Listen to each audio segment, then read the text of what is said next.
Irmãos, hoje eu quero encerrar essa série sobre sucesso.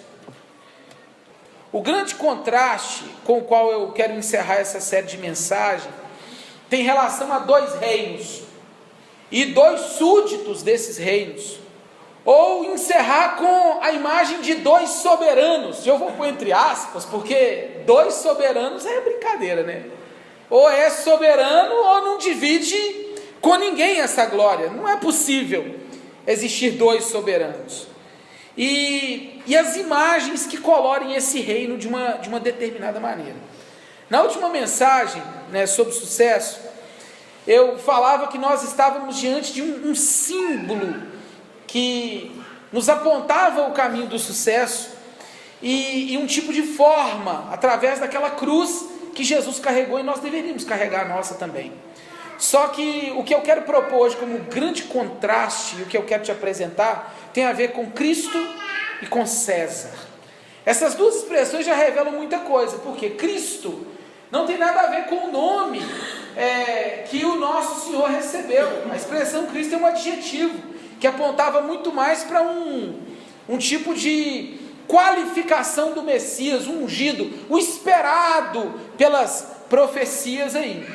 E esse Cristo, ele nasceu numa cidadezinha chamada Belém, e tinha um nome comum, um nome simplesmente comum, e nasceu e viveu em condições que você sabe muito bem. Nasceu numa manjedoura, enfim, o seu pai era um carpinteiro, e quando falaram dele como um profeta, perguntaram assim: pode sair desse lugar alguma coisa que preste? Foi isso que falaram de Cristo.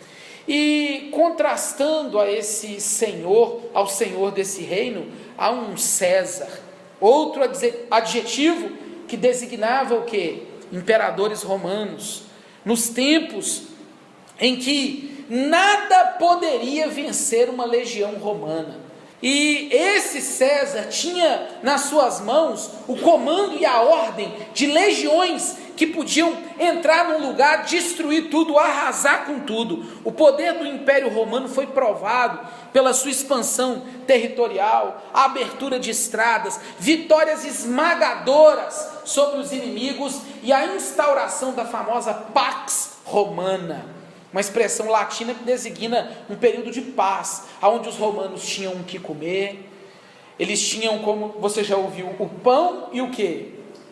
O circo. Eles tinham estradas para trafegar e eles não viviam em guerra. E as pessoas podiam muito bem viver como quisessem, debaixo da autoridade de César, desde que lhe pagassem os impostos. Um contraste, dois reinos. Um vivia num palácio, o outro não tinha o quê? Moradia certa. Um vivia cercado do luxo, o outro, o cara falou assim: onde que o senhor mora, para a gente pelo menos dar uma encostada lá e tirar um cochilo? Ele falou: não tem. Um era cercado por soldados, o outro cercado por covardes pescadores. Um vivia de impostos, o outro de ofertas. Um possuía uma cavalaria, o outro um jumentinho emprestado. Um nasceu na presença de poderosos, o outro nasceu às vistas de pobres pastores de rebanhos. Um morreu como herói, o outro como um criminoso.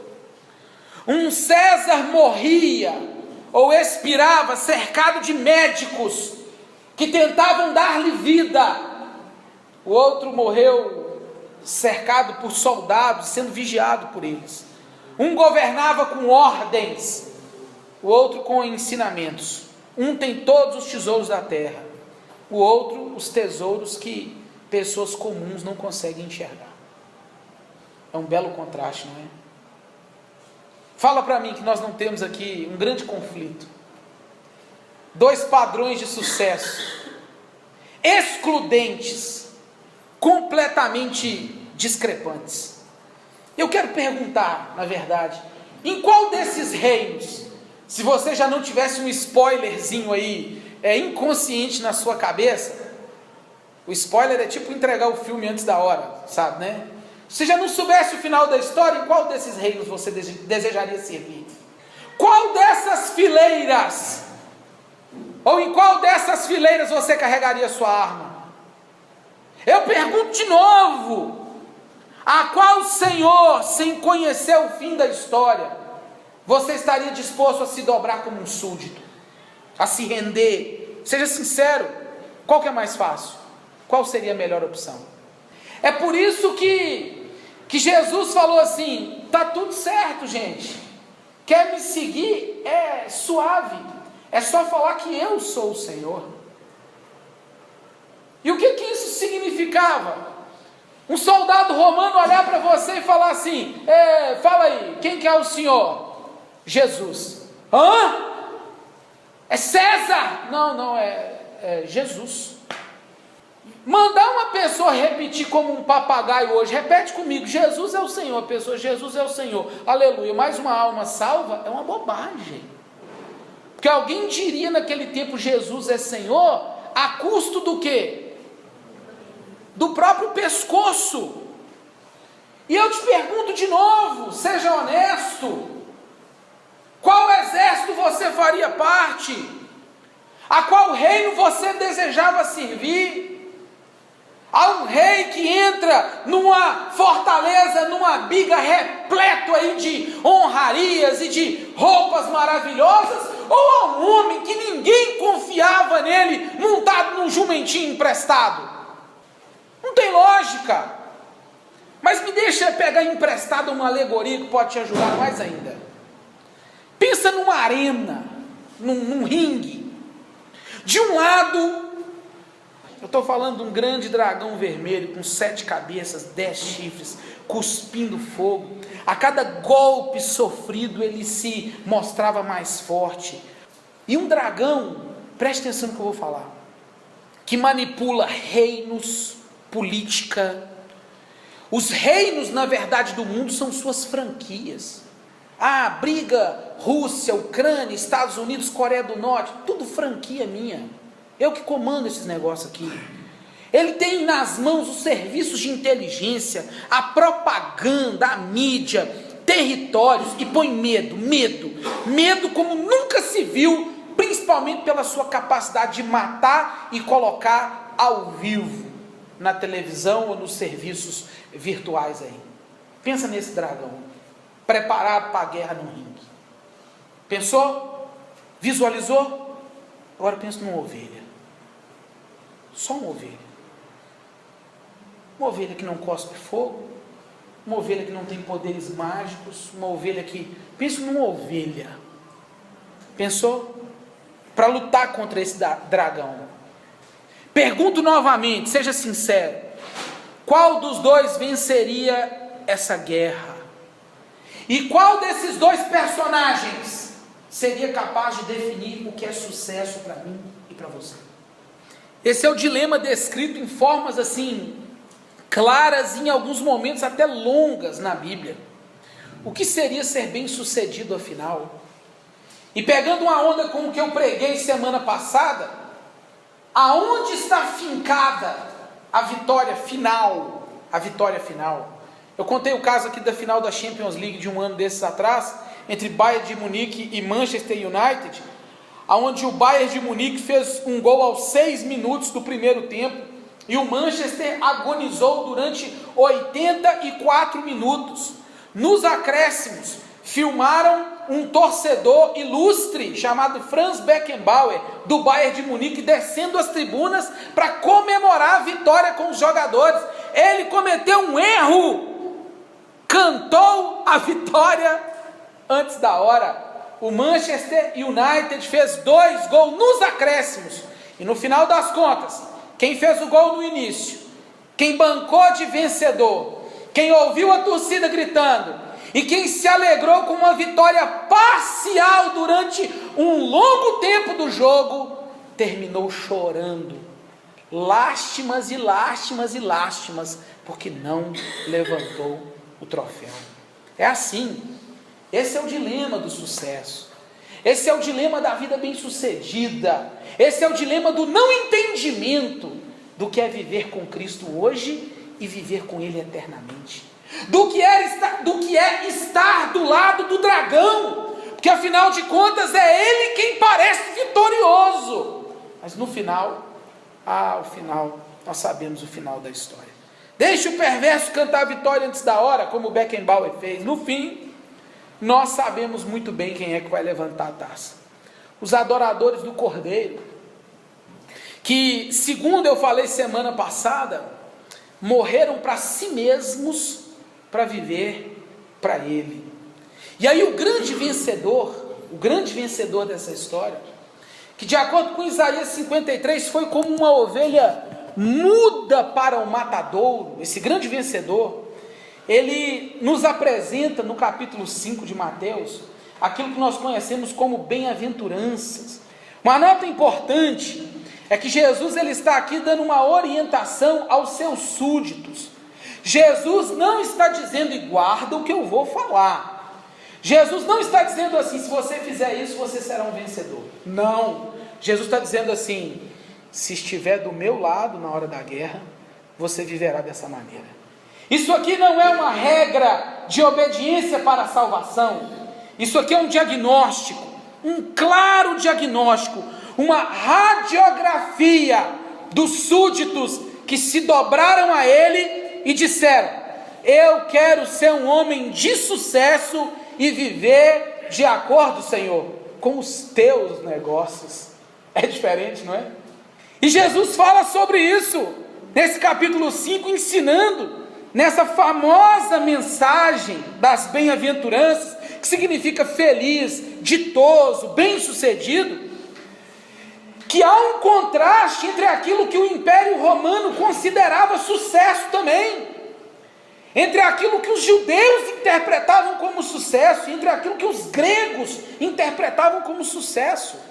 Vivia todo mundo em paz, estava tudo tranquilo. Jesus então resolve falar do seu reino, resolve falar para os seus súditos, e resolve dizer que existe uma lógica,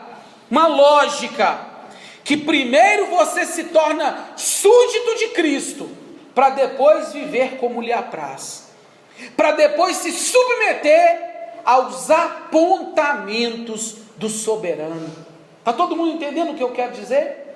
Com Cristo não tem conversa, e o grande problema é essa falsa teologia sendo pregada, de que você precisa obedecer para conseguir receber alguma coisa. Mentira maligna. O que Cristo fez no Sermão do Monte foi mera e simplesmente dizer, e é o que a Bíblia nos ensina, é o que Paulo nos ensina, é o que toda teologia bíblica nos ensina. Olha, você primeiro se rende, para depois fazer o que eu te mando fazer.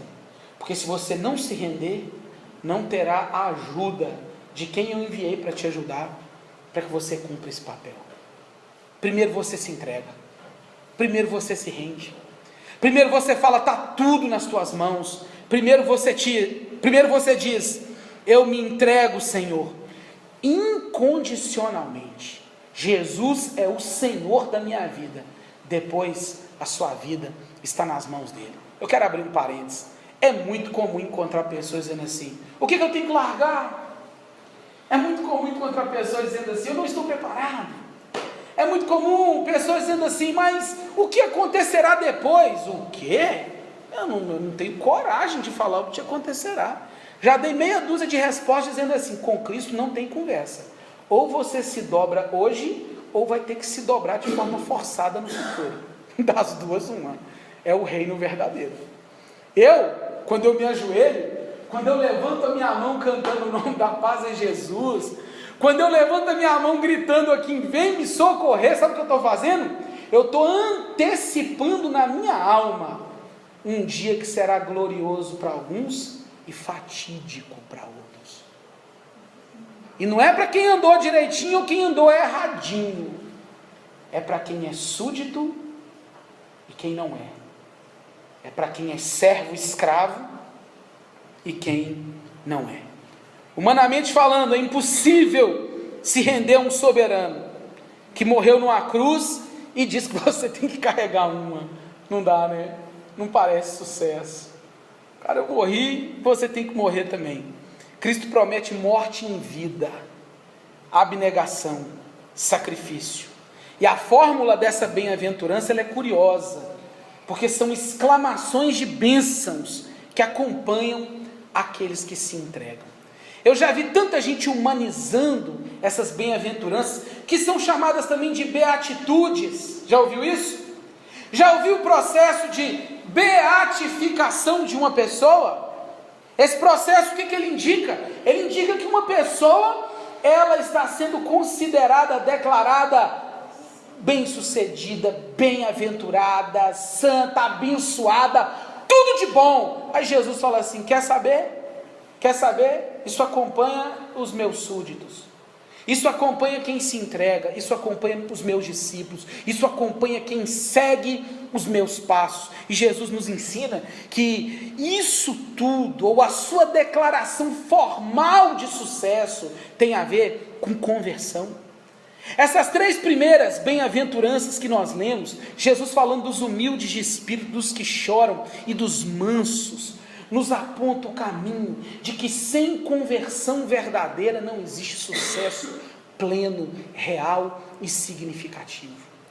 Eu gosto de uma história curiosa que se deu na Segunda Guerra com o famoso imperador Hirohito, ou Hirohito, que era um imperador japonês na época da Segunda Guerra. E se eu estiver errado, meu professor vai corrigir aqui. Esse imperador, ele conseguiu criar um canal de comunicação com alguns países aliados, inclusive com a União Soviética, tentando propor uma maneira de escapar dos danos de uma rendição.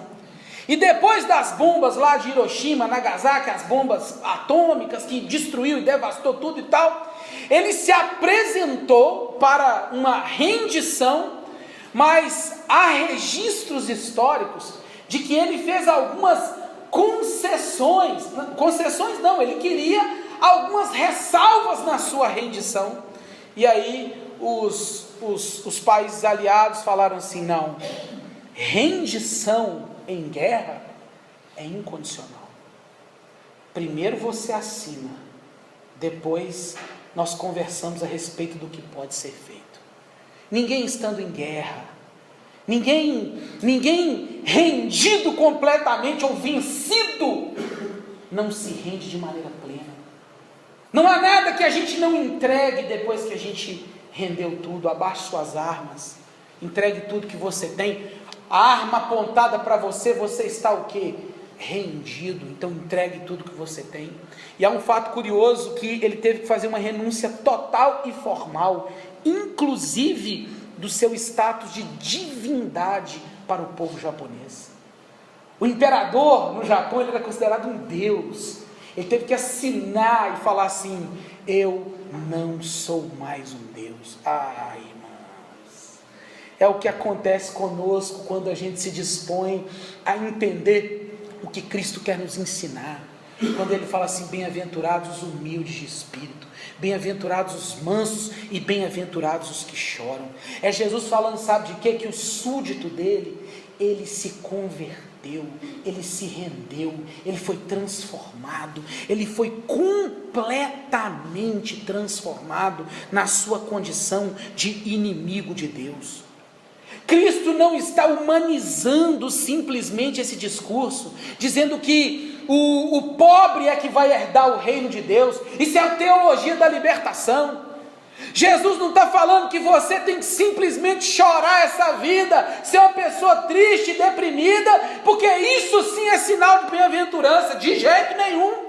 Muito menos falando de que é preciso ser manso através de um temperamento meramente, reitero, meramente, para ser um súdito dele. A conversão, ela transforma a vida na sua totalidade, faz com que você entregue tudo e definitivamente você passa a ser, você é um pobre de espírito. Sabe o que é um pobre de espírito? É alguém que não tem nada para oferecer. O pobre pede, não dá. O manso que a Bíblia fala não é a pessoa, não é o fleumático. A Bíblia fala de mansidão, mas na verdade, sabe o que ela está querendo dizer? Ela está falando de alguém que não faz valer os próprios direitos, e sim os direitos do seu Senhor. Mansidão aqui não tem a ver com quem é fleumático, pacato e não conversa. Mansidão aqui tem a ver com o que Cristo disse em Mateus, no capítulo 11, do versículo 28 em diante, quando ele fala assim: vinde a mim o quê? Você que está cansado, sobrecarregado, eu vou te aliviar. Tomai sobre vós o meu jugo e aprendei de mim, que eu sou o quê? Manso e humilde externamente, de coração, e achareis descanso para as vossas almas. É não fazer valer os próprios direitos, e sim os direitos dele. É uma mansidão em quem colocou o pescoço no jugo de Cristo e fala assim: agora eu vivo para os interesses dele e não para os meus interesses. Isso é conversão. É quem depende dele, é quem estica as mãos. Eu amo essa expressão. É você levantar as mãos. O que um pedinte faz? É as mãos vazias da fé. Você passa no sinal, o cara não grita assim: fala, bro! Hoje está meio estranho os negócios, né? Hoje está meio estranho, mas antigamente você passava, a pessoa com fome, o braço esquelético, ele levanta a mão vazia, cara. É o que você tem que fazer, o que eu tenho que fazer. Isso é ser bem-aventurado, isso é ser bem-sucedido. Que idiotice, desculpa a expressão, né? Mas que idiotice é essa nossa, de querer achar que nós podemos comprar alguma coisa, oferecer alguma coisa para Ele. Está aqui, Senhor. Rapaz, você precisa ser um mendigo de espírito, que não tem nada para oferecer, mas estica o braço e fala: me dá, Pai, me dá, Senhor. Eu quero fazer valer os teus direitos, que não há nada que eu brigue, para o qual eu brigue nesse mundo que vale a pena, senão o Senhor. E fala dos que choram, sabe? Não é choro gratuito e despropositado, é quebrantamento. Jesus está falando assim: os meus súditos, eles se rendem. Quando se rendem, esse povo depende de mim. Esse povo chora igual uma criança desmamada, buscando o meu consolo. Esse povo está no meu jugo.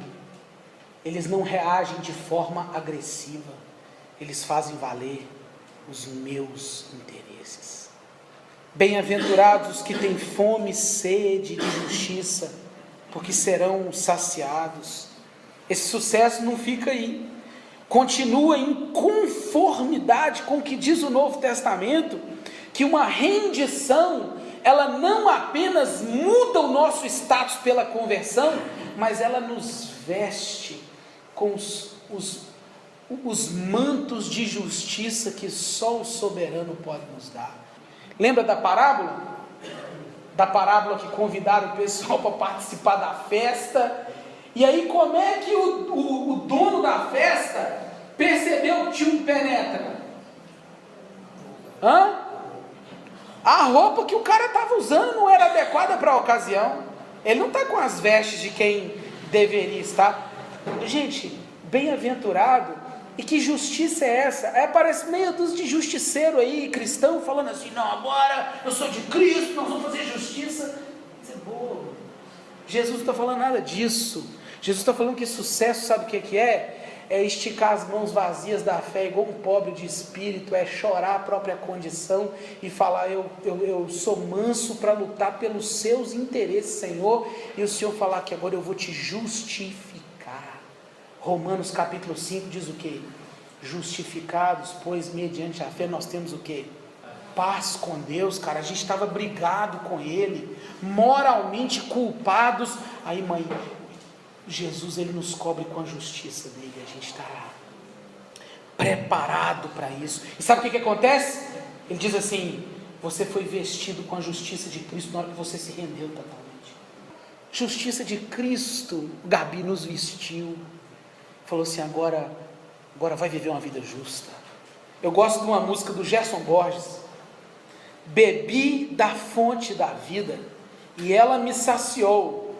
Momento seguinte, porém, mais desejo em mim brotou, sede de Deus brotou. Isso é o que a justiça de Cristo faz em nós. Na hora que Cristo te vestiu, te deu mais fome. E outra coisa, a Bíblia diz que Ele iria nos saciar. Mas há mais. Jesus, na sua pedagogia maravilhosa, vai ensinando devagar. E preste atenção comigo aqui. Primeiro você se rendeu. Você se rendeu, a sua vida foi transformada. Você era brigão, agora você briga pelos interesses do reino. Você era cheio de si, agora você depende da provisão diária dele. Você era altivo, agora você chora. Foi isso que te aconteceu. E Deus, não satisfeito com isso, falou assim: eu não vou deixar você andando aí com esses trapos de imundície, que é a sua própria justiça. Me deixe vesti-lo com o quê? Com a minha justiça, aquela que eu conquistei por você. Só que aí Jesus, ele faz algo ainda maior. Ele fala: agora vestido com a minha roupa, rendido a mim e transformado, agora você vai viver como um justo. Eu gosto do Salmo 1, né? O justo, ele é como a árvore plantada junto ao ribeiro de águas. É a vida do justo, irmãos. Que coisa maravilhosa. Há uma dinâmica no reino vitorioso de Cristo. Jesus não tem interesse sórdido e malicioso. É um reino controverso, onde o súdito agora, ele age de que forma? Bem-aventurados os misericordiosos. Olha que coisa bonita. Você está entendendo o que é sucesso nessa vida? Sucesso nessa vida é dobrar o joelho e falar assim: Jesus é o Senhor da minha vida. É você bancando o Hirohito, o imperador japonês, falar assim: não, Jesus, tá bom, eu me entrego, mas aqui, deixa essa áreazinha aqui de boa, porque aqui eu comando. Não, a entrega é total, você entrega tudo. Entregou tudo? Jesus, você estendeu as mãos vazias da fé, chorou sua miséria, se colocou no jugo dele, ele te reveste de justiça e fala assim: agora você vai viver de forma justa. Você não vai ser mais essa pessoa sem coração que você foi, porque afinal de contas, bem-aventurados são o quê? Os misericordiosos. Sabe o que é misericórdia? Sabe não? É o coração na miséria. Você agora não é mais aquela pessoa que não está nem aí, você se compadece. Sucesso de acordo com o reino de Cristo é alguém que, vestido da justiça dele, vive como um justo. É alguém que, tocado pela graça dele, vive de forma o quê? Graciosa. Você agora tem misericórdia das pessoas. O homem de sucesso que Deus chamou, ele é misericordioso. A Bíblia diz que além de misericordioso, o que ele é mais? O coração dele é limpo. Bem-aventurados o quê? Os limpos de coração. Sabe o que isso significa? Tem a ver com a pessoa que não está dividida entre dois reinos. O coração dele não está sujo. Jesus mesmo falou que um reino dividido, o que acontece? Não vai subsistir. É súdito de Cristo, só serve a Ele, põe o seu coração na miséria do outro. E sabe por que o cristão de sucesso põe o coração na miséria do outro? Porque Cristo fez isso com a gente. Você é uma pessoa misericordiosa, você é uma pessoa que serve um reino só, e você é uma pessoa pacificadora. Sabe por quê? Porque foi isso que Jesus fez por você. E se você é súdito dele, é assim que você tem que viver. E ser uma pessoa de sucesso, segundo Cristo, é colocar o coração na miséria das pessoas. É não viver como se vivêssemos num reino dividido. Eu gosto de Jesus, mas eu me afundo na cachaça. Eu amo a Cristo, mas não vejo problema no adultério. Você não está dividido, seu coração está limpo. E mais. O sucesso tem a ver com quem foi pacificado na alma por Deus e pode promover isso na vida de quem quer que seja.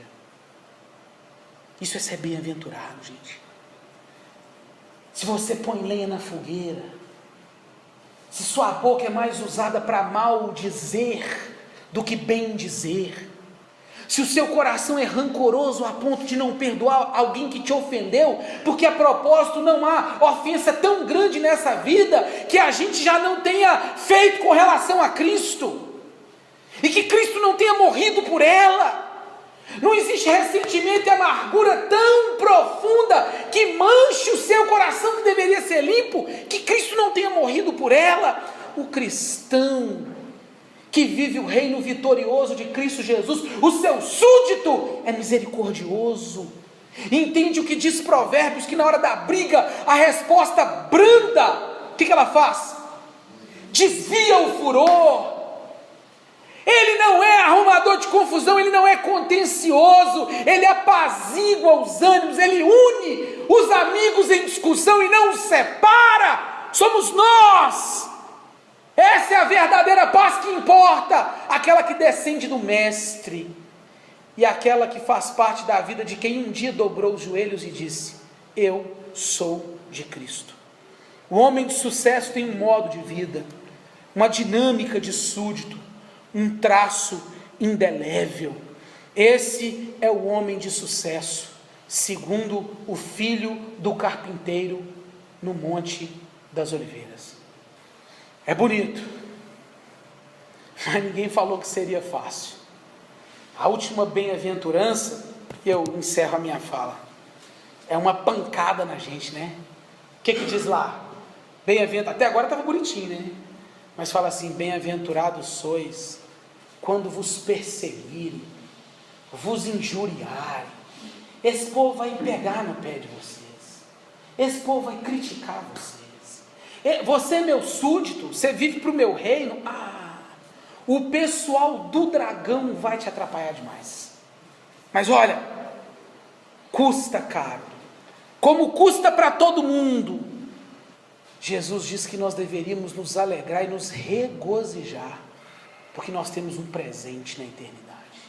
O dragão vai batendo, vai cuspindo fogo, vai colocando os seus soldados para trabalhar contra o reino de Cristo, e o reino de Cristo vai lá sangrando, vivendo, sangrando, vivendo, sangrando e vivendo. As imagens dos Césares era de fato imponente.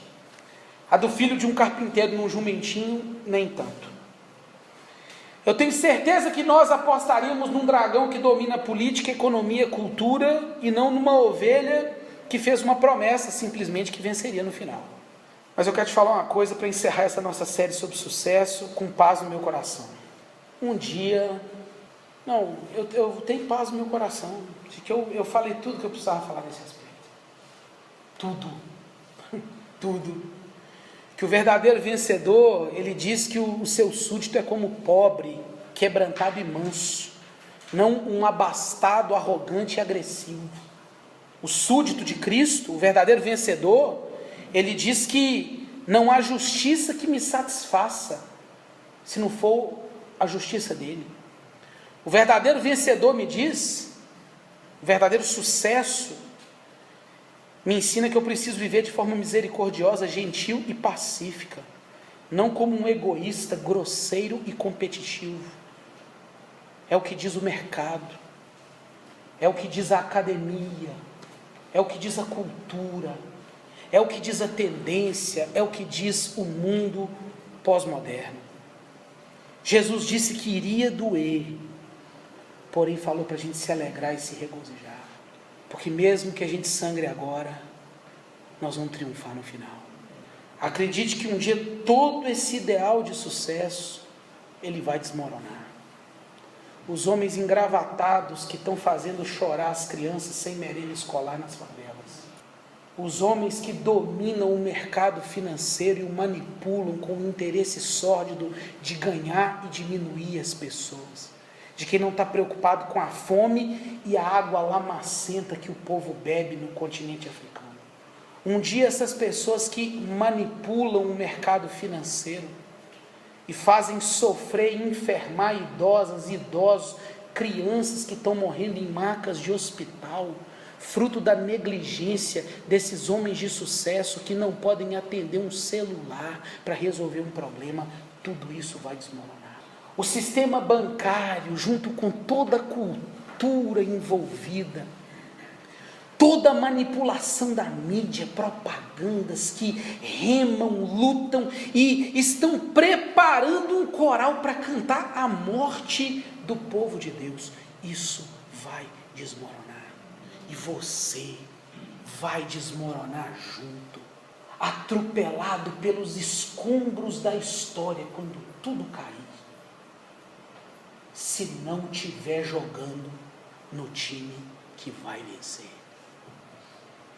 O seu sucesso de hoje pode não representar nada na eternidade, mas o seu sangue, a sua cruz de hoje, pode te consagrar como um verdadeiro vencedor.